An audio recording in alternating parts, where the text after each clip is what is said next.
Há momentos na história tão grotescos, tão cuidadosamente enterrados, que quando você os sussurra em voz alta, parece estar cometendo um crime. São Paulo, Brasil, 13 de outubro de 1893. Os sinos da Catedral da Sé tocavam em triunfo, o ar denso com o perfume de jasmins presos aos vestidos das mulheres. O piso de mármore reluzia enquanto a elite da sociedade se aglomerava para assistir a uma jovem noiva fazer seus votos. Ela tinha 19 anos, Brígida Rossi, uma imigrante italiana que lutara contra o preconceito e a pobreza para se posicionar no altar da alta sociedade paulista. O cálice de vinho tocou seus lábios, seu véu tremeu e então aconteceu. Um som que nenhum convidado do casamento jamais esqueceria. Seu grito não era de alegria, não de paixão, mas de fogo. O vinho, ele queima. Essas palavras ecoaram pelos bancos como uma maldição. Ela se contorceu, seu vestido branco desabando em dobras de seda, seu corpo se debatendo enquanto espuma surgia de seus lábios. Diante de Deus, do padre, do noivo e da congregação, ela foi envenenada antes mesmo de terminar seus votos. A multidão explodiu em caos. Mulheres gritaram, homens avançaram, e Guilherme Prado, seu noivo, assegurou como se pudesse lutar para trazer a vida de volta ao seu corpo. Mas a verdade era impiedosa. Quando a última reverberação do órgão da igreja morreu nas vigas, Brígida Rossi se foi, e o assassino já estava sentado entre os convidados, mãos cruzadas, rosto calmo, assistindo ao seu plano se desenrolar exatamente como planejado. Isso não foi um crime de paixão, nem um impulso súbito. Foi um cálculo, um balanço frio impulsionado por obsessão, por controle, por sangue e pela verdade mais cruel de todas. O assassino era da família. A história dirá que essa tragédia foi um crime isolado, mas isso é uma mentira. O que aconteceu em São Paulo não foi apenas sobre ciúme ou posição social. Foi uma revelação de como o poder opera nos bastidores, de como as famílias guardam suas fortunas com arsênico mais facilmente do que com orações. Essa era uma sociedade que construía sua reputação sobre superioridade moral, enquanto mantinha frascos de veneno em gavetas trancadas. Um mundo onde sussurros de pobreza católica e orgulho protestante podiam acender assassinatos disfarçados de cerimônias sagradas, o que os jornais não ousavam imprimir. A província de São Paulo cortou detalhes por medo de revolta pública. Era que o assassino havia ensaiado cada respiração dos últimos momentos da noiva. Isso não era apenas o ódio de uma sogra, era a recusa de todo um sistema em permitir que suas paredes fossem violadas por outsiders. Imagine o silêncio nos dias que se seguiram. A igreja ficou vazia, ainda manchada pelo fantasma do seu grito. A elite da cidade se reuniu em salões, sussurrando especulações atrás de mãos enluvadas. Mas a investigação oficial, acorrentada desde o início, testemunhas silenciadas, detalhes sufocados, a verdade pressionada no chão antes que pudesse criar raízes. Por quê? Porque a mulher responsável não era apenas mais uma matrona ciumenta. Ela era Eleonora Prado, viúva rica e intocável, sua fortuna medida em dezenas de milhares, sua influência se estendendo pelos bancos, fábricas e até pela política de São Paulo. Ela era uma mulher que sabia que o dinheiro não comprava apenas conforto, comprava silêncio, comprava cumplicidade, comprava o direito de matar à vista de todos. E quando o momento chegou, ela escolheu veneno em vez de escândalo. Mas ouça com atenção. Isso não é apenas uma história de crime. É a anatomia do poder disfarçada de tragédia. É o que acontece quando a preservação social é elevada acima da vida humana. Quando o legado familiar pesa mais que o amor. Quando instituições construídas sobre respeitabilidade se tornam cofres para a podridão. A sociedade paulista naquele ano de 1893 revelou seu rosto mais verdadeiro. Não o rosto mostrado em retratos, não a mão que oferecia caridade nos domingos, mas a máscara arrancada no altar de uma igreja, onde o corpo de uma noiva se tornou o preço para manter o nome de uma família puro. E aqui está a escuridão que você nunca deveria ouvir. A morte de Brígida foi apenas a superfície. O que Eleonora Prado fez foi parte de uma herança muito mais antiga, uma doutrina sussurrada através de gerações de elites que acreditam que linhagens são sagradas, desde que não sejam contaminadas pelo outro. Os italianos nunca foram destinados a pisar nos santuários do poder paulista. O assassinato de Brígida não foi apenas pessoal, foi ritual. Uma execução encenada para lembrar a todo imigrante que assistia que o poder mata antes de se render. E a multidão eles viram, engasgaram, sussurraram, mas no final obedeceram. Porque ninguém ousou acusar a mulher sentada calmamente com um colar de pérolas e postura perfeita, a mulher que enterrou sua culpa sob sedas e véus de luto. A cidade enterrou Brígida, mas na verdade enterrou sua própria consciência naquele dia. Veja, quando a história apaga detalhes, não é para proteger os inocentes. É para proteger os culpados. Aquela manhã de outubro não foi um acidente, nem infortúnio, nem punição divina. Foi um veredito escrito muito antes de a noiva caminhar pelo corredor. Eleonora Prado já havia escolhido o final. A sociedade paulista já havia escolhido olhar para o lado. E o que resta para nós mais de um século depois é o lembrete arrepiante de que o que foi feito a Brígida não é único. É o padrão dos poderosos. Controlar, manipular e, quando encurralados, destruir. Antes de julgar Eleonora Prado, entenda isso. As mulheres da alta sociedade paulista na década de 1890 não comandavam exércitos, não se sentavam em legislaturas, não manejavam o voto. Seu poder era sutil, escondido, afiado atrás de cortinas. A influência vivia em sussurros em chás de caridade, na arrumação calculada de assentos em jantares de governadores, na regra não dita de quem era permitido casar com quem. Naquela economia de sombras da respeitabilidade, Eleonora era uma rainha, e rainhas não toleram ameaças aos seus tronos. Ela nascera Eleonora Martins, sem fortuna, sem pedigree, apenas um pai comerciante com mãos calejadas e uma mãe que lhe ensinara a sorrir através da escassez. Ela subiu a escada social casando-se com João Prado, herdeiro de uma fortuna em café. E quando ele morreu, ela afiou o luto em estratégia. Imagine-a, viúva aos 40, envolta em seda preta, controlando investimentos e propriedades, enquanto os homens nos clubes de São Paulo sussurravam que ela era perigosamente capaz. A fortuna dos Prado, quase 40 mil contos de réis, tornou-se sua arma. Para colocar em perspectiva, era uma riqueza que podia construir uma fazenda, comprar frotas de casas ou silenciar escândalos inteiros. E Eleonora a manejava com precisão. Seu filho Guilherme era sua obra-prima. Desde o momento de seu nascimento,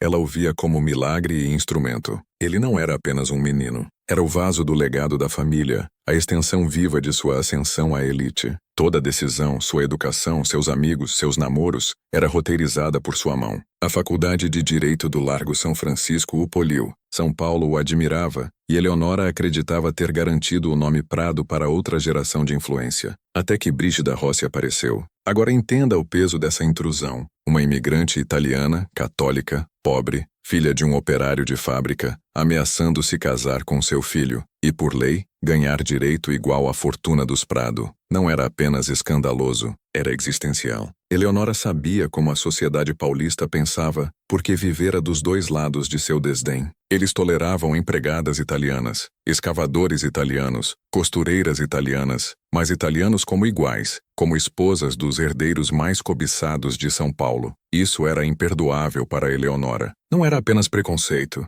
era sobrevivência. Se Guilherme se casasse com Brígida, o controle de Eleonora sobre ele se romperia. Uma esposa remodela um homem. Uma esposa sussurra em seu ouvido tarde da noite, balança suas simpatias, direciona suas lealdades. Eleonora via claramente. Brígida não apenas reivindicaria o coração de seu filho, mas também suas decisões. Ela direcionaria a fortuna dos Prado para igrejas católicas, para causas de imigrantes, para a família que deixara na Itália. Tudo o que Eleonora construíra, décadas de manobras, cálculos, sacrifícios, dissolveria em um voto de casamento. Aqui reside a verdade oculta do poder. Ele não se importa com moralidade, não se importa com amor, só se importa com preservação. E Eleonora, sob seu colar de pérolas e sorriso educado, já estava treinada nos rituais de preservação. Ela enterrara suas próprias inseguranças na riqueza, enterrara seu marido na terra, e agora estava preparada para enterrar a noiva de seu filho se isso significasse sobrevivência. Isso não era ódio por Brígida como pessoa, era ódio pelo que Brígida representava. Disrupção, invasão, contaminação.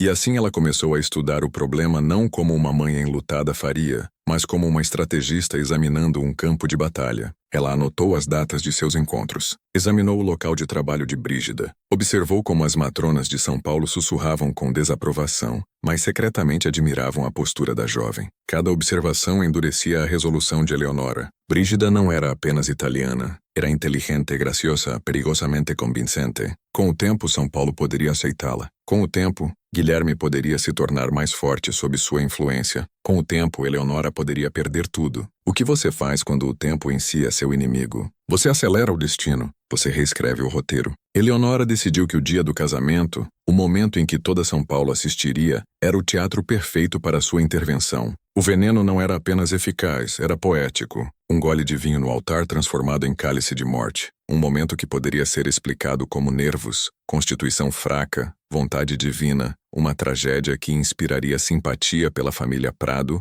em vez de suspeita. O crime perfeito não é o que ninguém vê, é o que todos veem e ainda assim se recusam a acreditar. Mas sob seu cálculo jazia algo ainda mais sombrio. O veneno não era meramente uma ferramenta, era a encarnação da filosofia de Eleonora. O controle deve ser invisível. A influência deve deixar impressões digitais. A morte para ela não era um ato de crueldade, mas de correção. Em sua mente, a remoção de Brígida não era assassinato, era preservação. Preservação da fortuna dos Prado, preservação das fronteiras de São Paulo, preservação de sua própria supremacia, como a mãe que não seria deslocada. Você vê agora? Isso nunca foi apenas uma tragédia de casamento. Foi uma revelação de como a classe dominante se sustenta. Toda a instituição, da igreja ao banco ao casamento em si, é construída não para acolher outsiders, mas para defender fronteiras invisíveis, mas inabaláveis. E quando essas fronteiras são ameaçadas, quando uma costureira italiana ousa entrar em uma mansão no estilo colonial, os guardiões do legado alcançarão o veneno em vez de se render.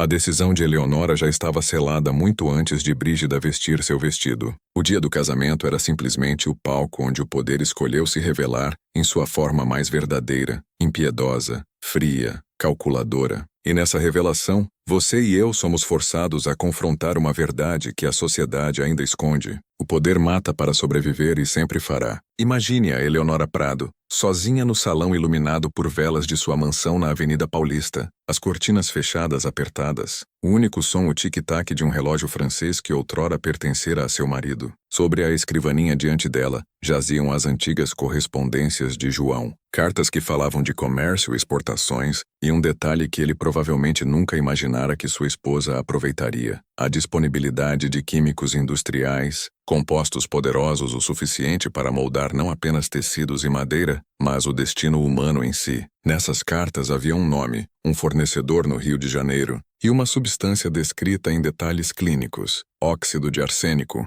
um pó cristalino branco invisível em bebidas fortes, letal em pequenas quantidades, rápido na execução. Não imagine Eleonora torcendo as mãos ou chorando pelo que contemplava. Não. Sua calma era a coisa mais aterrorizante nela. Ela leu aquelas linhas com a mesma compostura com que um banqueiro lê um balanço. Risco, recompensa, aplicação, resultado. O que outros chamariam de assassinato, Eleonora processava como inevitabilidade. O veneno não era crime, era estratégia. Em 8 de outubro, 5 dias antes do casamento, ela fez sua jornada. Embarcou no trem da manhã para o Rio de Janeiro, vestida no uniforme da respeitabilidade, vestido de seda azul escuro, luvas, véu, a dignidade de uma viúva. Carregava as cartas de negócios de João como se fossem escrituras. Quando chegou ao fornecedor químico, jogou seu papel à perfeição. A viúva cuidadosa, cumprindo as investigações inacabadas de seu falecido marido. O balconista, tranquilizado por sua postura e documentos, entregou-lhe um frasco de vidro contendo algumas onças de óxido de arsênico.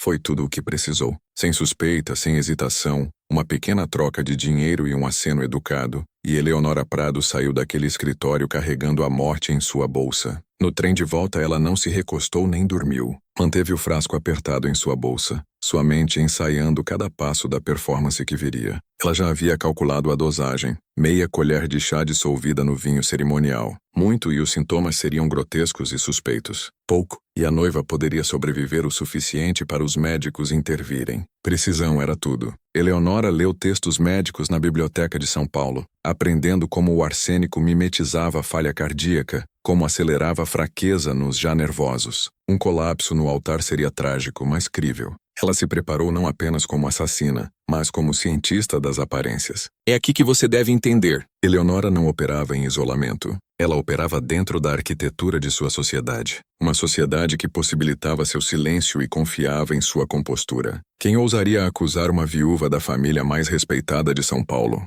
Quem ousaria olhar além da tragédia superficial de uma jovem, desmaiando sob o peso de sua própria excitação? A sociedade em si cobriria seus rastros. O sistema de poder protegeria os seus. E Eleonora sabia disso. Ela não estava apostando. Estava investindo. Nas noites antes do casamento, ela ensaiou cada detalhe. Imaginou-se entrando na igreja, seus passos calmos e firmes. Praticou seu rosto no espelho, garantindo que nenhum lampejo de antecipação a traísse. Arrumou suas pérolas ao redor do pescoço não como ornamento, mas como armadura. Até sua escolha de vestido, uma seda escura digna, era deliberada. Ela apareceria não como vilã, mas como matrona, uma mulher a ser lamentada na tragédia, não suspeitada no crime. O que torna isso tão arrepiante é que Eleonora não se apressou. Ela saboreou a preparação. Inspecionou o frasco sob a luz da lamparina, inclinando-o para que os grãos brancos brilhassem como neve. Sussurrou para si mesma: preservação. Ela acreditava que isso era seu dever sagrado, preservar o nome Prado, a fortuna Prado, o legado Prado.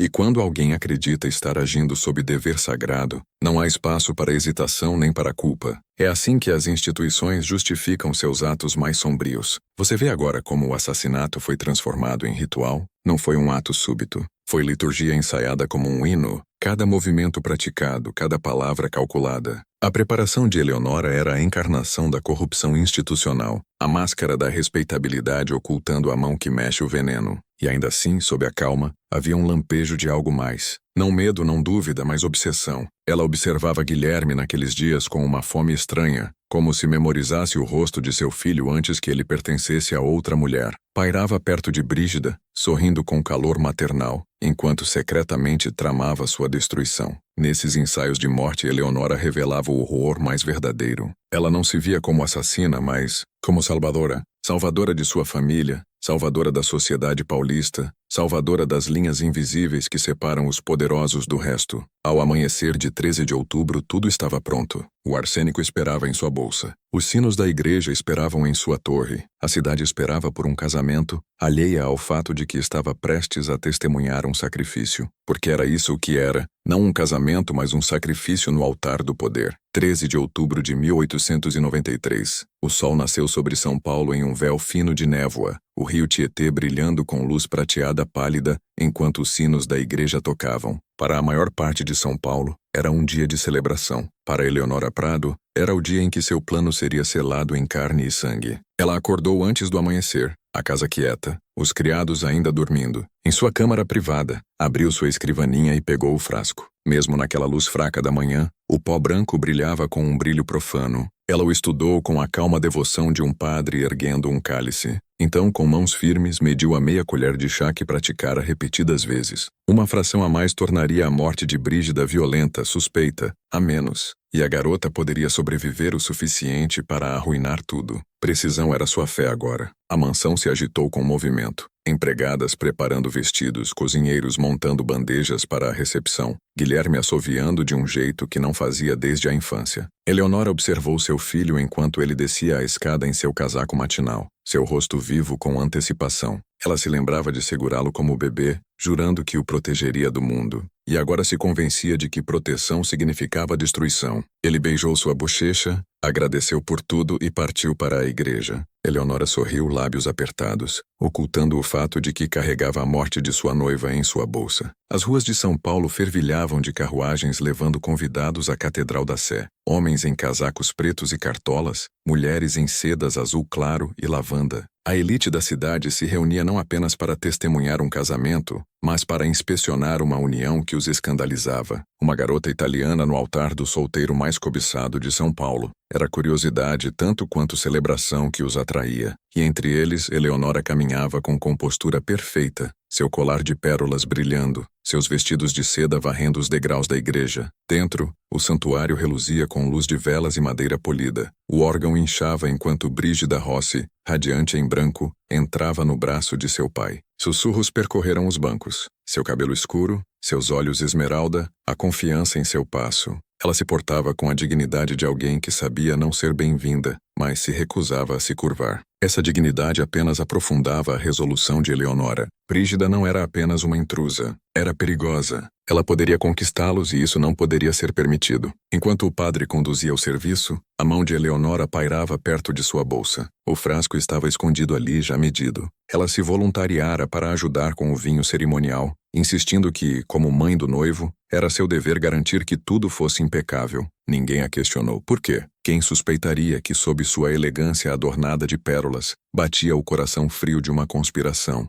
O momento chegou. O cálice de vinho foi erguido, abençoado e levado adiante. A mão de Eleonora, firme como mármore, inclinou-se apenas o suficiente para deixar o pó se dissolver no líquido escuro. Ele desapareceu instantaneamente, invisível, insípido. Ela sussurrou para si mesma enquanto mexia. Preservação. E então o cálice foi passado para a noiva. Imagine o silêncio daquele momento. O órgão silenciado, o ar pesado com expectativa. Guilherme olhava para Brígida como se ela fosse a única luz na igreja. Os lábios de Brígida tocaram a borda, sua garganta engoliu uma vez, duas e então começou. Primeiro um tremor, sua mão tremendo contra o cálice. Então um suspiro afiado o suficiente para perfurar o silêncio. Seu corpo enrijeceu. O cálice caiu tilintando pelos degraus do altar. Vinho tinto derramando como sangue. Os olhos de Brígida se arregalaram. Sua boca se contorceu em horror. Ela sussurrou as palavras que congelaram cada alma naquele santuário. O vinho, ele queima. O caos rompeu. Suspiros, gritos, bancos tremendo enquanto convidados avançavam. Guilherme a pegou enquanto espuma vazava de seus lábios, seu véu desabando em dobras de renda. O padre gritou por ajuda, mas nada poderia parar o veneno agora. Em minutos ela convulsionou uma última vez e ficou imóvel nos braços de seu noivo, o branco de seu vestido manchado de vinho, seu corpo parado no altar que deveria santificar sua vida. E onde estava Eleonora? Sentada entre os convidados, seu rosto uma máscara de horror perfeitamente ensaiada, ela pressionou seu lenço nos lábios, fingindo choque. Nenhum tremor atraiu, nenhuma suspeita se voltou para ela. Para todos que a viam, ela era simplesmente a mãe enlutada que acabara de perder uma nora antes mesmo de ganhá-la. O que torna esse momento inesquecível não é apenas o crime, é o silêncio que se seguiu. Por dias as ruas de São Paulo zumbiam com sussurros, mas o registro oficial, uma tragédia, uma noiva desmaiada, uma doença inexplicada, a província de São Paulo em si, recusou-se a imprimir detalhes temendo revolta pública, e a verdade de que o veneno veio da mão de Eleonora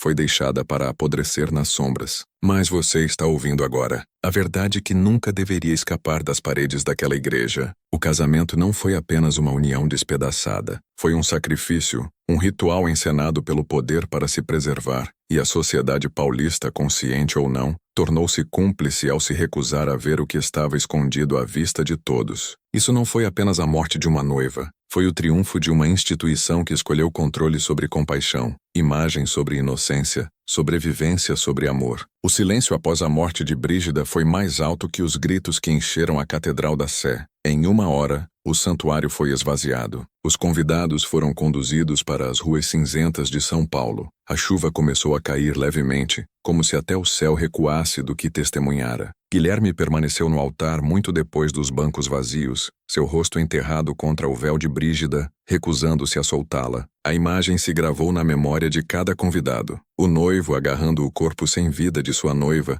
enquanto sua mãe Eleonora ficava próxima, seu lenço pressionado delicadamente nos lábios, seus olhos arregalados com luto perfeitamente medido. Ao anoitecer, os sussurros já haviam começado. Ela desmaiou de nervos, talvez seu coração fosse fraco. A excitação foi demais para uma garota tão jovem. Essas explicações se multiplicaram como insetos zumbindo por salões, tabernas e salas de estar. Cada teoria era reconfortante, cada uma um escudo contra a possibilidade mais sombria que ninguém ousava falar. Ninguém, exceto talvez em tons sussurrados, ousava sugerir o que a própria Brígida sussurrara em seu último fôlego. O vinho queima. Na manhã seguinte, a província de São Paulo publicou uma nota breve. Falava de circunstâncias trágicas e doença súbita, mas evitou detalhes com cuidado. Os editores recusaram-se a imprimir relatos de testemunhas sobre lábios espumantes, sobre os gritos desesperados de Brígida, temendo que tais verdades inflamassem histeria. Em vez disso, a cidade recebeu uma versão sanitizada,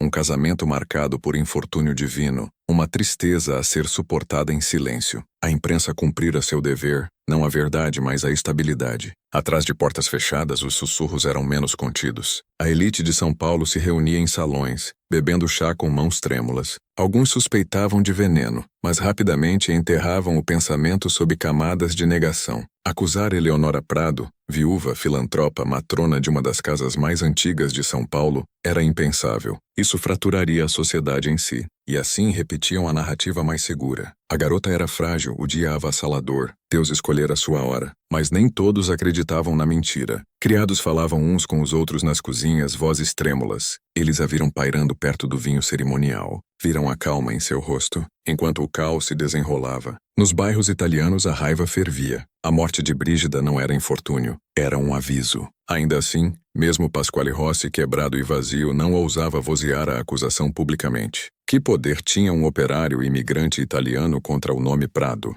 Falar em voz alta não traria justiça, apenas ruína. Eleonora se movia como mestra das sombras naqueles dias. Aparecia em véus de luto pretos, passos lentos, rosto pálido. Aceitava condolências com mãos trêmulas. Derramava lágrimas em intervalos apropriados. Cada gesto era estudado, ensaiado, imaculado. Quando Guilherme desabava em seus braços, soluçando, ela sussurrava: Deus a levou para si. Ela não o confortava tanto quanto o sufocava em um roteiro projetado para apagar suspeitas, e as instituições cumpriam seu papel. A igreja declarou a morte de Brígida um ato da providência, oferecendo orações por sua alma, mas sem fazer perguntas. O legista, faltando tanto ferramentas quanto coragem, decretou doença súbita. A lei nunca abriu um inquérito, e assim a verdade não foi enterrada com o corpo de Brígida. Foi enterrada por São Paulo em si. Mas aqui reside a verdade proibida. Isso não foi apenas um acobertamento, foi um acordo, silencioso mas vinculante. Ao se recusar a questionar, a sociedade paulista preservou sua ilusão de ordem. Eles não podiam se permitir escândalo, não podiam permitir a sugestão de que suas famílias mais respeitadas poderiam cometer assassinato a sangue frio. Assim, a história foi remodelada, reembalada, reduzida a uma fábula cautelar sobre noivas frágeis. E Eleonora, a própria arquiteta da tragédia, foi reformulada como vítima em vez de vilã. Essa é a maquinaria da corrupção institucional. Ela não grita, ela sussurra, não ataca abertamente, sufoca sob luvas de veludo. O poder não precisa provar inocência, precisa apenas lembrar aos outros o custo da acusação. E São Paulo se lembrou. Imagine Guilherme nas semanas seguintes, seu rosto vazio, cabelo desgrenhado, vagando pela mansão como um homem assombrado. Falava pouco, comia menos. O amor que prometera libertá-lo do domínio de sua mãe se fora, reduzido a uma lápide na terra úmida do cemitério da igreja. E Eleonora, ela o puxava mais perto. Enrolava-o novamente em sua órbita, a órbita que Brígida ameaçara romper. A mãe que assassinara sua noiva tornava-se sua única fonte de conforto. Essa é a genialidade do controle. Ele destrói sua fuga e então oferece sua mão. Você sente o peso desse silêncio? Não foi apenas uma noiva que foi morta em São Paulo naquele dia. Foi a verdade em si. E quando a verdade morre, algo mais sombrio toma seu lugar. Obediência. Guilherme Prado nunca foi o mesmo homem após aquela manhã de outubro. Testemunhas diziam que a luz se esvaía de seu rosto em dias. Sua postura encurvada, sua fala gaguejante. As semanas após o enterro de Brígida, ele vagava pelos corredores da mansão como um fantasma em sua própria casa. Seus livros jaziam abertos, sua escrivaninha abandonada, a tinta em cartas inacabadas seca em manchas marrons. O jovem que outrora citava Shakespeare em palestras e debatia direito com colegas da faculdade agora murmurava para si mesmo, olhando para a lareira como se esperasse que a sombra de sua noiva reaparecesse. A sociedade paulista observava com a piedade indulgente que reservava para homens de privilégio. Sussurravam de um coração partido, de um jovem frágil demais para a tragédia, mas nunca sussurravam o que ele mesmo suspeitava nos recessos mais sombrios de sua mente. Ele não podia escapar das últimas palavras de Brígida. O vinho queima. Ele as repetia endlessly como uma maldição gravada no osso de seu crânio. À noite, Guilherme sonhava com ela, seus lábios brancos com espuma, seus olhos arregalados de traição, seu corpo convulsionando em seus braços. Às vezes ouvia sua voz sussurrando do túmulo, não em angústia, mas em aviso. Ela sabia. Ela estava entre nós. E quando acordava encharcado de suor, era Eleonora quem vinha ao seu quarto. Eleonora quem o segurava. Eleonora quem sussurrava que o luto podia enlouquecer os homens. Era a vontade de Deus, Guilherme, nada mais. Você não deve se atormentar, mas era tormento ou era a verdade arranhando a porta de sua razão? A cidade seguiu em frente como as cidades fazem. Funerais são engolidos pelo comércio, o luto abafado pelo barulho das fábricas e o toque de sinos de igreja. A elite de São Paulo retornou a seus salões, satisfeita por a garota Rossi ter sido apagada, sua morte reembalada como infortúnio. Ainda assim, entre a comunidade italiana, o ressentimento fervia como carvão em uma fornalha. Eles sabiam, mesmo que não pudessem provar, que Brígida fora mais que uma noiva. Ela fora um símbolo. Seu casamento com a família Prado teria sido uma ponte, uma ferida curada entre classes. Em vez disso, sua morte se tornou um aviso gravado em cada coração imigrante. Vocês podem trabalhar em nossas fábricas, construir nossas estradas, costurar nossos vestidos, mas nunca cruzarão nossas soleiras como iguais. Pasquale Rossi, seu pai, envelheceu 10 anos em um único mês. Vizinhos o descreviam como olhos vazios, mãos trêmulas no trabalho. Ele nunca falava o nome de Eleonora, mas quando sua carruagem passava pela Avenida Paulista, ele cuspia na terra. Isso era todo o protesto que ousava. Tinha 4 filhos restantes para alimentar. Acusar um prado era passar fome, e assim o silêncio se tornava sobrevivência. Eleonora entendia esse silêncio. Ela o nutria, o alimentava com sua compostura. Frequentava a igreja em véus pretos, aceitava condolências, doava para caridades em nome de Brígida. Até visitou Pasquale Rossi uma vez, levando uma cesta de comida e sussurrando palavras de simpatia. Imagine a crueldade daquele momento. A arquiteta da morte de sua filha, oferecendo pão em sua mesa. Ele aceitou porque a fome morde mais forte que o orgulho. Eleonora sabia exatamente o que fazia. Estava tecendo o silêncio mais apertado, garantindo que nenhuma acusação pudesse respirar. Enquanto isso, o declínio de Guilherme se aprofundava. Ele evitava reuniões, recuava de mulheres, estremecia à vista de vinho. Seus amigos da faculdade escreviam cartas instando-o a retornar aos estudos, a encontrar propósito novamente. Ele os ignorava. Estava amarrado novamente à sua mãe, a corrente que Brígida tentara romper. Em sua fraqueza, Eleonora encontrava força. Ela guiava suas decisões, sussurrava conselhos sobre negócios, lembrava-o de seu dever ao legado familiar. Cada palavra reforçava seu controle. Você vê como o veneno se espalhava além das veias de Brígida? Ele se infiltrava no tutano da cidade. Apodrecia o espírito de Guilherme. Silenciava a raiva de Pasquale. Ensinava à elite de São Paulo o custo da desobediência. A verdadeira genialidade do ato de Eleonora não era o assassinato em si, era o depois. Um crime tão ousado, tão público, que todos o viram, mas ninguém ousou falar. Essa é a forma mais profunda de controle psicológico, quando a verdade é clara, mas o medo comanda o silêncio. São Paulo se tornou uma cidade assombrada não por fantasmas, mas por cumplicidade. Cada convidado naquele casamento carregava a memória do grito de Brígida. Ainda assim, cada convidado escolheu obediência sobre verdade, e obediência, uma vez escolhida, se torna permanente. Ela molda gerações. Aqui está o conhecimento que eles nunca quiseram que você ouvisse. O poder nunca se contenta em apenas matar. Ele deve reescrever a memória em si. Eleonora não apenas envenenou Brígida, ela envenenou a história, dobrando-a até que seu crime desaparecesse em mito. E Guilherme, ele se tornou o símbolo perfeito do que o controle institucional produz. Um homem quebrado, obediente, preservado não como herdeiro do amor, mas como herdeiro do legado. Um filho possuído novamente por sua mãe, acorrentado não pelo amor, mas pela perda. A tragédia deveria enfraquecer o poder, mas para Eleonora Prado fez o oposto. Nos meses após a morte de Brígida, sua garra sobre São Paulo se apertou como um grampo de ferro ao redor da garganta da cidade. Onde outros viam uma viúva enlutada e mãe, Eleonora via oportunidade. Ela eliminara a ameaça, apagara a intrusa e, agora se movia rapidamente para garantir que o silêncio permanecesse permanente. Seu primeiro ato foi reivindicar a autoridade moral. Doou generosamente a Catedral da Sé em memória de Brígida, pagando por novas toalhas de altar e reparos em vitrais. O padre elogiava sua devoção em sermões dominicais, chamando-a de pilar de graça diante da tristeza. Cada palavra santificava sua imagem, afogando suspeitas. Quem ousaria acusar a benfeitora que dava tanto à igreja? Quem sussurraria sobre veneno quando o próprio padre a elevava como exemplo de piedade? Seu segundo ato foi estender caridade à comunidade italiana. Foi um golpe brilhante de manipulação. Enviou cestas de pão e carvão para cortiços italianos naquele inverno, seu nome sussurrado com gratidão em lugares onde a raiva outrora fervia.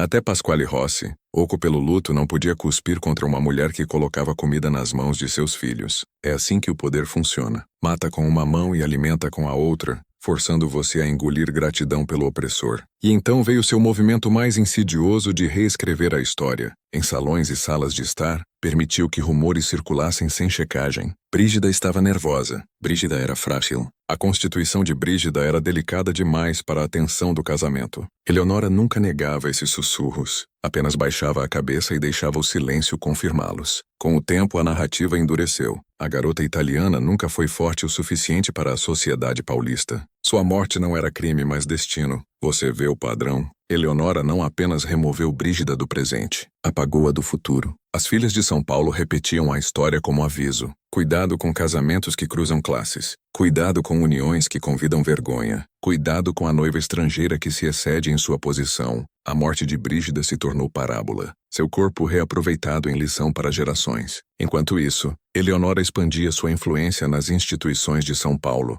Entrava em conselhos de caridade, aconselhava investimentos empresariais e até começava a influenciar decisões políticas através de suas conexões. Sua mansão na Avenida Paulista se tornava um centro de influência. Sua sala de estar, uma câmara de autoridade não dita. Homens nos clubes de São Paulo sussurravam sobre ela como formidável, mas nunca como suspeita. Essa é a genialidade da corrupção institucional. Não apenas esconde crime, recompensa-o. E Guilherme, ele espiralava mais para dentro. Quebrado pelo luto, agarrava-se à mãe como um afogado se agarra a um tronco. Eleonora guiava cada movimento dele, garantindo que nenhum novo apego ameaçasse seu domínio. Pretendentes eram discretamente desencorajados, oportunidades redirecionadas. Ele era um homem esvaziado, mas ainda útil como o rosto do nome Prado. Eleonora matara a noiva, mas ao fazê-lo também matara a vontade do noivo. O que restava era dela para dirigir. É aqui que a verdade se torna mais arrepiante. A cidade em si se tornou cúmplice de Eleonora. Cada testemunha que viu Brígida convulsionar no altar, cada convidado que ouviu seu grito, "O vinho queima", cada criado que notou Eleonora na mesa do vinho, todos escolheram o silêncio. Não porque não sabiam, mas porque sabiam. Acusar Eleonora era acusar o sistema que a tornava intocável. E acusar o sistema era convidar ruína. Essa é a verdadeira lição enterrada no casamento esquecido de São Paulo. O assassinato não era o escândalo. O escândalo era que o poder em si conspirava para apagá-lo. O crime de Eleonora não era único, era emblemático. Revelava como instituições protegem os seus, como riqueza reescreve verdade, como sociedade sacrifica a inocência para preservar imagem. E você deve entender, uma vez que tal verdade é enterrada, não desaparece. Ela ferve, ela envenena. São Paulo se tornou uma cidade assombrada não pelo fantasma de Brígida, mas pelo conhecimento de que testemunharam assassinato à luz do dia e escolheram obediência. Essa obediência repetida geração após geração se torna cultura, torna-se tradição, torna-se a corrente invisível que prende os homens até hoje. Essa não é apenas a história de São Paulo, é a história de toda a sociedade que já silenciou um grito para proteger seus poderosos. A morte de Brígida Rossi não foi um fim, foi um blueprint mostrando até onde a elite irá, quão profundamente as instituições se dobrarão, quão facilmente a verdade em si pode ser assassinada. E agora, ao ouvi-la, você é forçado à mesma escolha que São Paulo enfrentou: acreditar na mentira confortável ou enfrentar a verdade perigosa. Para o mundo, Eleonora Prado era uma viúva envolta em tristeza, um modelo de dignidade e tragédia. Mas para si mesma, era algo muito maior: a salvadora de sua família, a guardiã da ordem paulista, a mão silenciosa preservando um legado que não podia ser permitido colapsar. É assim que as mentes mais perigosas operam. Elas não veem seus crimes como pecados, veem-nos como sacrifícios. Eleonora se convenceu de que não envenenara Brígida Rossi, purificara o nome Prado. Em sua visão, Brígida não era uma noiva, mas uma contaminação, uma ameaça a tudo o que a família representava. E assim, na alquimia da mente de Eleonora, o arsênico se tornava remédio, o cálice da morte transformado em cálice de preservação. O que outros chamariam de assassinato, ela renomeava dever. Essa é a forma mais insidiosa de controle psicológico. Quando o perpetrador acredita não apenas em sua inocência, mas em sua retidão, a mão de Eleonora não tremia porque ela não achava estar cometendo um crime. Achava estar restaurando o equilíbrio, e São Paulo em seu silêncio confirmava sua crença. Pense com cuidado nisso, porque não é apenas a ilusão de Eleonora, é o princípio operacional de instituições ao longo da história. Igrejas que queimam hereges enquanto chamam de salvação, governos que travam guerras enquanto as nomeiam liberação, famílias que deserdam filhas e chamam de proteção. O mecanismo é sempre o mesmo: destruição disfarçada de preservação, crueldade reembalada como dever. Eleonora não era meramente uma viúva ambiciosa, era um espelho erguido para o mundo, refletindo o modo como o poder se veste de retidão. Ela acreditava não ter escolha, e talvez em seu cálculo torto, realmente não tivesse. Poder que deve ser preservado a todo custo cria uma lógica de inevitabilidade. Toda ameaça se torna contaminação. Todo outsider se torna invasão. Todo compromisso se torna traição. Nessa lógica, a única solução é remoção. Ela nunca admitiria que matou por ciúme. Nunca se permitiria confessar que era ódio. Fazer isso seria fraqueza, e Eleonora forjara sua vida de aço. Não, ela se dizia que era amor. Amor por Guilherme, amor pela memória de João, amor pelo legado Prado. Nessa redefinição perversa, amor requeria morte. E é por isso que seu crime ressoa muito além de São Paulo. Não é isso o que a classe dominante sempre fez? Chamar sua ganância de providência, chamar sua crueldade de proteção, chamar sua opressão de ordem. A filosofia de Eleonora não era invenção dela. Era herdada, absorvida de uma sociedade que recompensa a preservação da elite sobre a compaixão pelos vulneráveis. Pense nas últimas palavras de Brígida. O vinho queima. Essas palavras eram mais que a agonia de uma garota moribunda. Eram a mais pura acusação do sistema em si, porque o vinho nunca foi dela. Pertencia à igreja, à família, à instituição. Ela bebeu de um cálice envenenado não apenas pela mão de Eleonora, mas por toda a regra não dita de uma sociedade que a declarava indigna de estar naquele altar. A garganta queimando de Brígida não era o acidente de um momento único. Era a consequência inevitável de séculos de exclusão, ódio e controle. E ainda assim a brilhância da máscara de Eleonora jazia em sua habilidade de enterrar até essa verdade. Ela performava seu luto tão impecavelmente que outros começavam a acreditar nele. Sussurrava orações no túmulo de Brígida, tuava à igreja em nome da noiva. Até alegava em particular que chegara a amar a garota como sua própria filha. Isso não era culpa, era estratégia, porque quando uma mentira é repetida o suficiente, até a memória começa a se dobrar ao redor dela. Essa é a perigo que você nunca deveria ouvir. A história em si é escrita por mulheres como Eleonora, homens como Eleonora, instituições como Eleonora. Não assassinos que admitem seu crime, mas assassinos que transformam crime em mito, que renomeiam veneno como providência. E uma vez que a mentira endurece em tradição, torna-se intocável. Pergunte a si mesmo, quantas vezes a verdade foi queimada, enterrada ou reescrita, para que os poderosos pudessem continuar a se chamar salvadores? Quantas tragédias foram disfarçadas de atos de Deus, quando na verdade eram atos de cálculo deliberado? São Paulo não era único. São Paulo era meramente uma performance em um palco que se estende por séculos. O corpo de Brígida pode ter sido baixado à terra, mas o que foi verdadeiramente enterrado naquele dia foi a possibilidade de transformação. São Paulo poderia ter rompido suas correntes, aceitado a outsider, abraçado o casamento que simbolizava a mudança. Em vez disso, escolheu preservação. E Eleonora foi a mão que tornou essa escolha carne. O perigo de aprender isso é simples. Uma vez que você vê a filosofia de Eleonora, começa a vê-la em todo lugar. Começa a reconhecer quantas vezes a destruição é vestida como dever, quantas vezes o veneno é derramado no cálice e entregue a nós com um sorriso. E uma vez que você vê, não pode mais desver. São Paulo não esqueceu o grito dentro da Catedral da Sé. Mesmo quando os jornais reduziram a morte de Brígida à doença súbita, mesmo quando os sermões a encobriam na vontade misteriosa de Deus, as pessoas carregavam a verdade em sussurros. Nas tabernas perto das fábricas entre os operários italianos, a história era contada claramente. A noiva foi envenenada pela mãe do noivo. Nos salões da elite de São Paulo, era falada apenas em insinuações. Que pena, mas talvez inevitável. Palavras diferentes, mesmo silêncio. E silêncio não é ausência, é cumplicidade. A cidade se tornou co-conspiradora no momento em que escolheu obediência sobre verdade. Cada testemunha que vira o cálice cair, que ouvira as palavras de Brígida, que vislumbrara o rosto calmo de Eleonora no caos, carregava o conhecimento como uma marca em sua consciência. Mas nenhum agiu, nenhum acusou, nenhum exigiu inquérito. Por quê? Porque Eleonora não era apenas uma mulher. Era uma instituição, e acusá-la seria acusar São Paulo em si. Os italianos, claro, sussurravam mais alto. Em seus cortiços iluminados por velas tremeluzentes e cheirando a terra úmida, a morte de Brígida se tornava lenda. Mães avisavam suas filhas: nunca confie nos ricos que o convidam para suas casas. Pais murmuravam sobre suas taças: veja como nos tratam. Mesmo quando casamos com seus filhos, para eles a morte de Brígida não era tragédia. Era uma mensagem, um aviso escrito em espuma e renda. Vocês podem trabalhar para nós, mas nunca se juntarão a nós. E os elites, eles também weaponizavam a história, embora em tons mais sutis. Para eles, Brígida se tornava exemplo de excesso.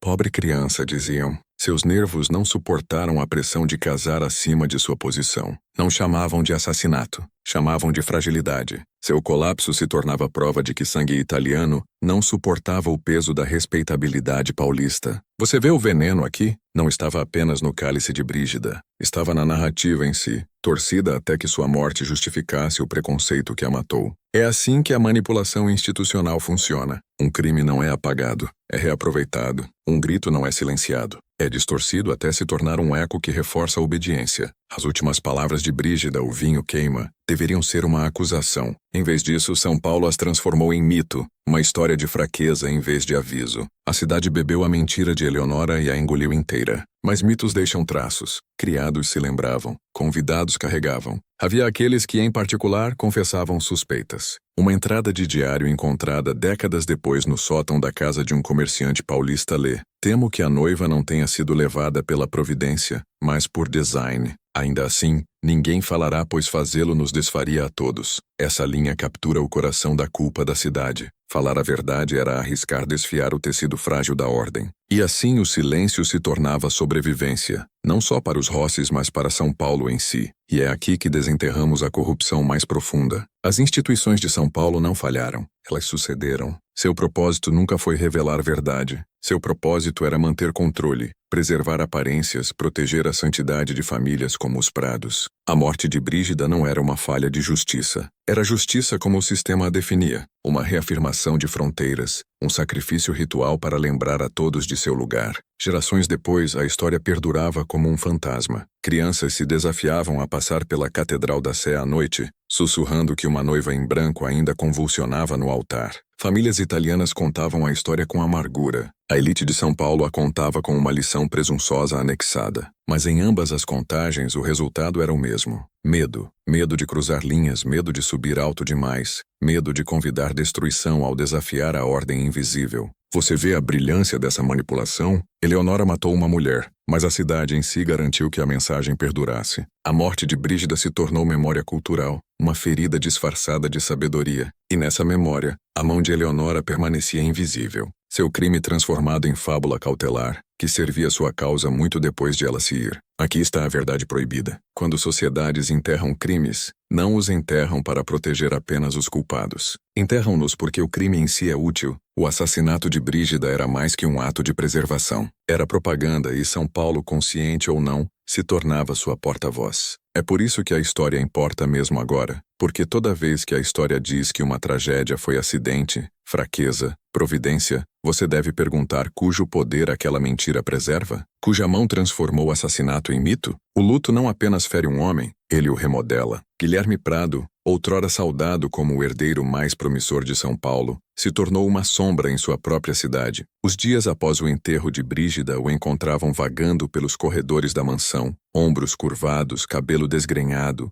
olhos fixos em coisas que não estavam lá. Ele não podia escapar da memória de seu corpo convulsionando. As palavras "o vinho queima", ecoando com cada respiração, e ainda assim não as falava em voz alta. Como poderia acusar o momento, acusar o cálice, acusar a mão que o preparara? Isso significaria acusar sua própria mãe. E em São Paulo, nenhum filho, nenhum juiz, nenhum padre permitiria que tal pensamento florescesse. Melhor acreditar em mistério, melhor acreditar em providência, melhor acreditar em qualquer coisa exceto a verdade. Eleonora entendia isso. Ela pressionava sua vantagem com a mesma precisão com que pressionara o pó no cálice de Brígida. Tornava-se sua cuidadora, sua confidente, sua amarra a uma realidade que ele não mais confiava. Cada noite, quando Guilherme acordava tremendo de pesadelos com lábios espumantes e gargantas queimando, Eleonora estava lá sussurrando: "Era a vontade de Deus, meu filho. Você não deve se atormentar com visões." Seus braços eram correntes disfarçadas de conforto, sua voz uma rede ao redor de sua mente quebrada.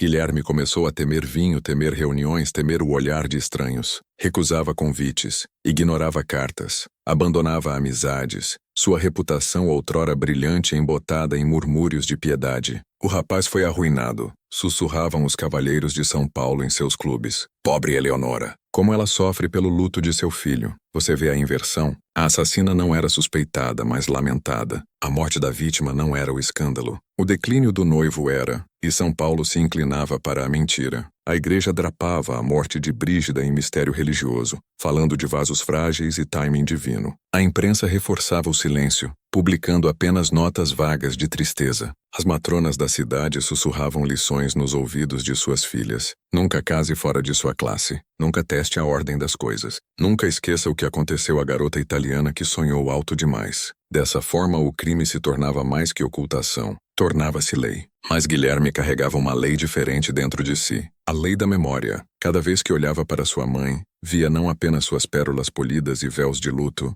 mas o rosto calmo que ela usara quando Brígida caiu. Embora nunca falasse em voz alta, ele sabia. Nas câmaras ocultas de sua mente, onde ninguém podia ouvir, ele repetia o momento em que a mão de sua mãe pairava perto do cálice. Tentava descartar e esmagar a suspeita, mas ela crescia como uma videira ao redor de suas costelas. Ele a amava, ainda assim a temia. Dependia dela, ainda assim recuava de seu toque. Seu silêncio não era apenas o silêncio de São Paulo, era sua própria prisão. E é aqui que a história se aprofunda em algo ainda mais sombrio. Porque a tragédia de São Paulo não era apenas o envenenamento de uma noiva, era o envenenamento da consciência de uma cidade inteira. Cada convidado naquela igreja, cada leitor de jornal, cada paroquiano que baixava a cabeça às doações de Eleonora se infectava pela mentira. Carregavam o fardo da cumplicidade, mesmo que não dita. E como Guilherme, escolhiam sufocar a verdade em vez de confrontá-la. Você entende o que isso significa? São Paulo em si se tornava a verdadeira vítima do ritual, não porque fosse impotente,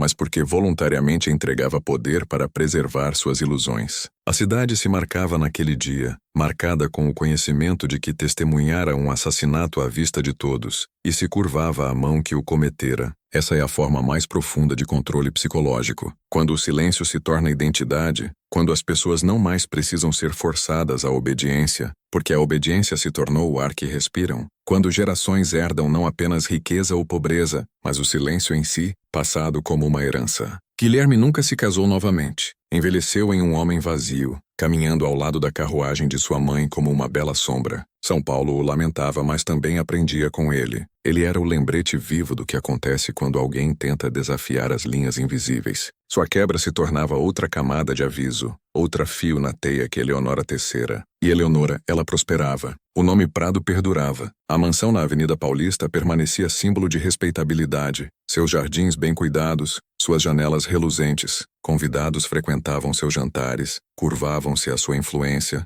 sussurravam sobre sua brilhância. Ela matara sem consequência, e ao fazê-lo provara a lei não dita do poder. Não apenas a verdade pode ser silenciada, pode ser apagada. Aquela manhã de outubro não foi esquecida, mas transformada. Transformada em mito, em lição, em silêncio que moldava cada homem e mulher que vivia em sua sombra. São Paulo nunca foi a mesma novamente. Não porque testemunhara um crime, mas porque escolhera negá-lo. E você ouvindo agora deve se perguntar, quantos crimes foram enterrados não em túmulos, mas em silêncio? Quantas verdades foram envenenadas antes de alcançarem seus lábios? Quantas vezes você aceitou a mentira porque era mais segura, mais fácil, mais conveniente que nomear a mão que segurava o cálice? Esse é o conhecimento proibido. O crime de Eleonora não terminou com Brígida. Vive em toda a sociedade que permite que o silêncio triunfe sobre a verdade. E uma vez que você o vê, não pode escapar. Você pode ser tentado a acreditar que a tragédia de São Paulo foi singular, um cálice envenenado, uma matrona ciumenta,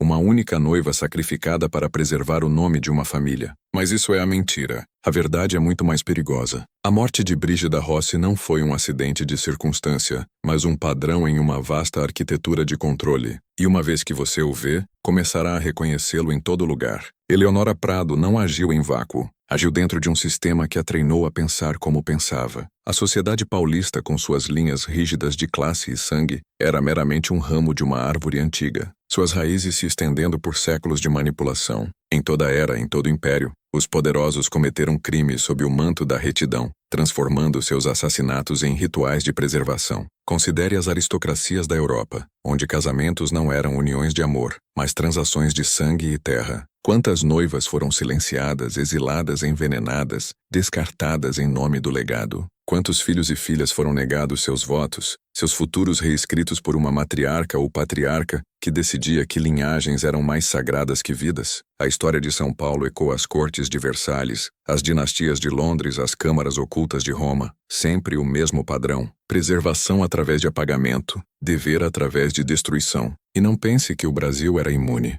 A jovem república construía suas instituições com as mesmas linhas invisíveis. Famílias como os Prados herdavam não apenas riqueza, mas filosofia. A crença de que legado justificava qualquer coisa. Para proteger a fortuna você pode esmagar um rival. Para preservar reputação você pode enterrar verdade. Para defender sua linhagem, você pode silenciar amor com arsênico. Esses não eram crimes para eles, eram responsabilidades. O silêncio de a província de São Paulo, a cumplicidade da igreja, a obediência da cidade, tudo revela como a corrupção institucional opera. Não ruge em aberto, sussurra nos bancos, alisa suas luvas na mesa de jantar, passa cálices com pó, enquanto sorri através de pérolas. O sistema sobrevive não por força, mas por participação, pela vontade dos muitos de ignorar os pecados dos poucos. E aqui está a escuridão que ninguém lhe conta. Brígida não foi a primeira e não foi a última. No Brasil sozinho há registros meio apagados, meio esquecidos de outras garotas imigrantes cujas mortes foram rotuladas febres, desmaios, acidentes, criadas que sumiram após disputas, esposas que definharam sob males misteriosos, cada caso envolto em silêncio.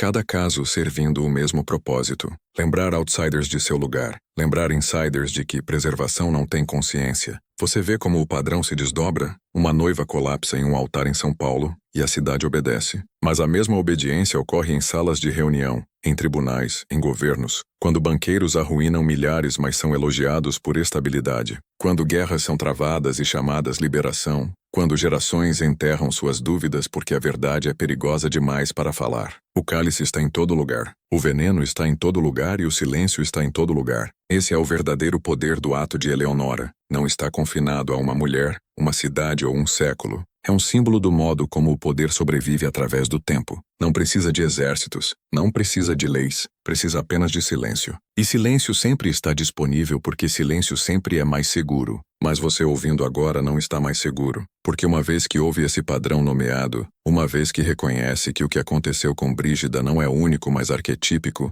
não pode voltar atrás. Não pode olhar para sua própria sociedade da mesma forma novamente. Começará a notar as rachaduras, as histórias contadas de forma neate demais, as tragédias explicadas rápido demais. Ouvirá ecos de o vinho queima em todo evento, onde a verdade é sufocada antes de poder respirar. Esse é o porquê de a história ter sido enterrada, não porque era pequena demais, mas porque era reveladora demais. Se São Paulo admitisse que uma de suas matronas mais respeitadas assassinara a noiva de seu filho em plena luz do dia e escapara intocada, o que impediria outros de perguntar onde mais tais crimes ocorreram? Que outras famílias preservaram seus nomes com veneno? Que outras cidades trocaram verdade por silêncio? São Paulo não cobria um escândalo, protegia um blueprint. E esse blueprint ainda vive. Aqui está o conhecimento proibido. A morte de Brígida não é meramente história, é profecia. Mostra o mecanismo pelo qual os poderosos sempre se defenderão, seja em 1893 ou em sua própria vida. O cálice pode mudar, o cenário pode mudar, mas o veneno permanece o mesmo. O veneno mais mortal, que Eleonora Prado administrou, não foi derramado no cálice de Brígida. Foi derramado na alma de São Paulo, porque o que mata uma cidade não é arsênico, é silêncio. Silêncio é o verdadeiro tóxico, o veneno invisível que se infiltra em linhagens e instituições, transformando testemunhas em cúmplices e cúmplices em guardiões da mesma mentira que os escraviza. Pense nisso. Dezenas de convidados dentro da Catedral da Sé, dezenas que viram Brígida convulsionar, que ouviram seu grito de que o vinho queimava. Ainda assim, nenhum se ergueu para acusar. Nenhum exigiu inquérito. Nenhum apontou para a figura calma de Eleonora, pérolas reluzindo enquanto sua nora se debatia no altar. Todos viram e todos escolheram silêncio. Por quê? Porque silêncio é mais fácil. Porque silêncio é mais seguro. Porque silêncio preserva conforto, status, riqueza e reputação. E essa é a verdade oculta. Eles foram envenenados muito antes de Brígida beber. Seu silêncio era a prova. São Paulo não era apenas cúmplice, era conquistada. É assim que o controle psicológico funciona. Não força você a obedecer. Convence você de que obediência é sobrevivência. Não precisa de correntes quando pode tecer silêncio em sua própria identidade. Gerações de famílias paulistas carregaram esse silêncio como uma herança. Nunca falavam da noiva envenenada exceto em sussurros distorcidos em fábulas cautelares. Filhas eram avisadas, fique em seu lugar para que a tragédia não atinja. Filhos eram avisados, proteja o nome da família acima de tudo. E assim o cálice era passado adiante, não cheio de vinho, mas cheio de obediência. Aqui é onde você deve olhar no espelho, porque esse padrão não está enterrado no solo paulista, está vivo em seu próprio mundo. Quantas vezes você viu uma verdade sufocada porque falar custaria caro demais? Quantas vezes engoliu veneno disfarçado de dever, obediência, reputação? As instituições podem ter mudado de roupa, igrejas, governos, corporações, mas o ritual permanece o mesmo. O cálice é erguido, o veneno é derramado e as testemunhas baixam os olhos.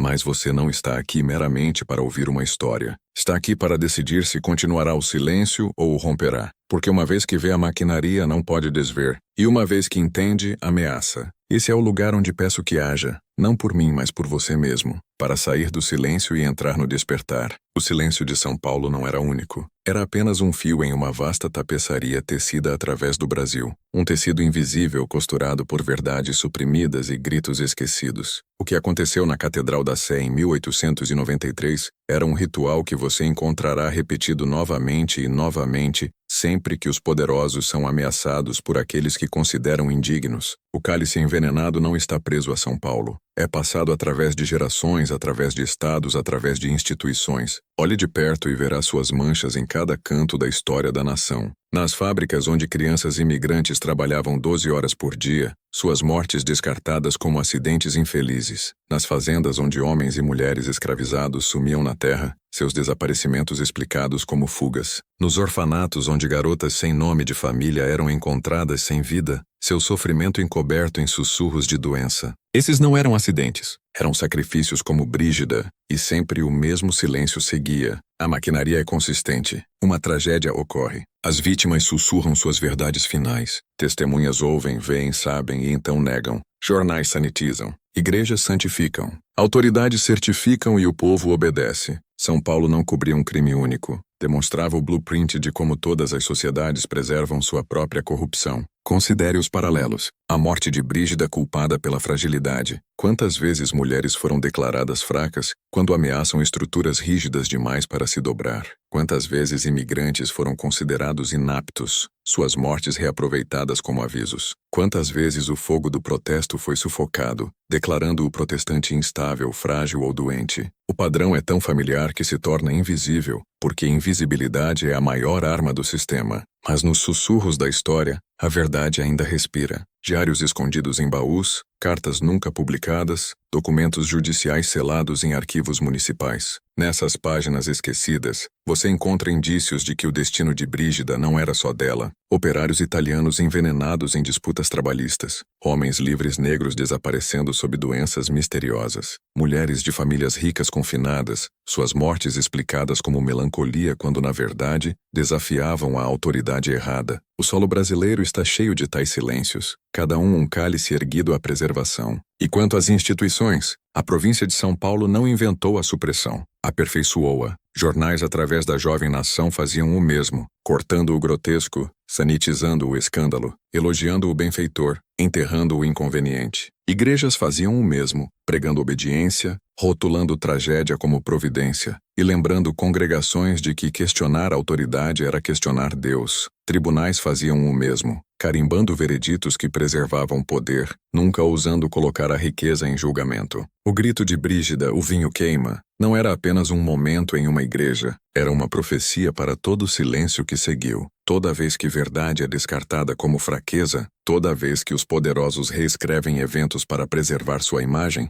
toda vez que a multidão olha para o lado porque acusar ameaçaria seu próprio conforto, o veneno é derramado novamente. Você começa a ver quão perigoso é esse conhecimento? Revela que São Paulo não era uma anomalia, mas um espelho. Um espelho que reflete toda a maquinaria de agendas ocultas e corrupção institucional. O que Eleonora fez com arsênico, incontáveis outros fizeram com influência, com lei, com religião, com reputação. Veneno vem em muitas formas, mas seu propósito é sempre o mesmo: apagar o outsider, preservar o sistema e convencer as testemunhas a permanecerem em silêncio. É por isso que histórias como a de Brígida foram enterradas, porque uma vez que você vê o padrão em um lugar, não pode evitar vê-lo em todo lugar. Começa a questionar toda a tragédia sanitizada, toda a morte inexplicada, toda a doença súbita que chegou conveniente demais, e quando faz isso, ameaça a ilusão que mantém a sociedade obediente. A tragédia de São Paulo não é simplesmente que uma noiva foi morta, é que seu assassinato foi útil.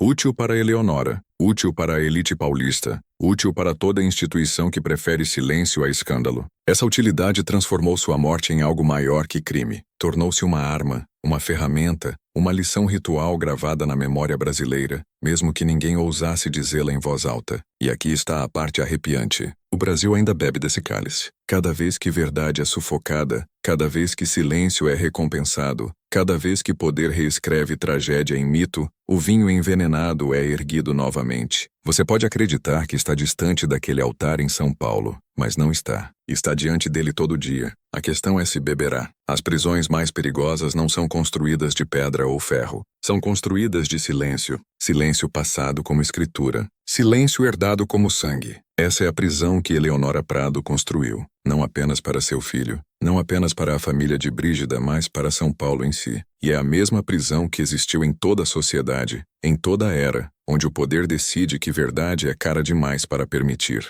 O que Eleonora alcançou naquela manhã de 1893? Matou uma noiva, sim, despedaçou seu filho, sim, mas mais que isso, provou algo à cidade. Que silêncio é mais forte que justiça? Que reputação pesa mais que evidência? Que aparências valem mais que vidas? E uma vez que uma comunidade aceita esses termos, obediência não é mais forçada, é escolhida. A corrente foi internalizada. Pense em Guilherme. Ele vivia não em grilhões, mas em luto. Seu silêncio não era comandado, era cultivado. Cada noite sua mãe sussurrava em seu ouvido. Cada manhã a sociedade paulista olhava para ele com piedade em vez de suspeita. E, assim, sua dúvida se tornava sua maldição. Herdava silêncio não porque queria, mas porque toda voz ao seu redor o exigia. Sua tragédia não era apenas perder Brígida. Sua tragédia era perder a capacidade de nomear o que sabia em seu coração ser verdade. Agora estenda seu olhar além de São Paulo. É assim que o controle institucional se sustenta em todo lugar. Os poderosos não precisam apagar toda a testemunha. Precisam apenas convencer as testemunhas a se apagarem, a enterrar suas próprias vozes, a engolir suas próprias memórias, a passar obediência a seus filhos, como se fosse sabedoria.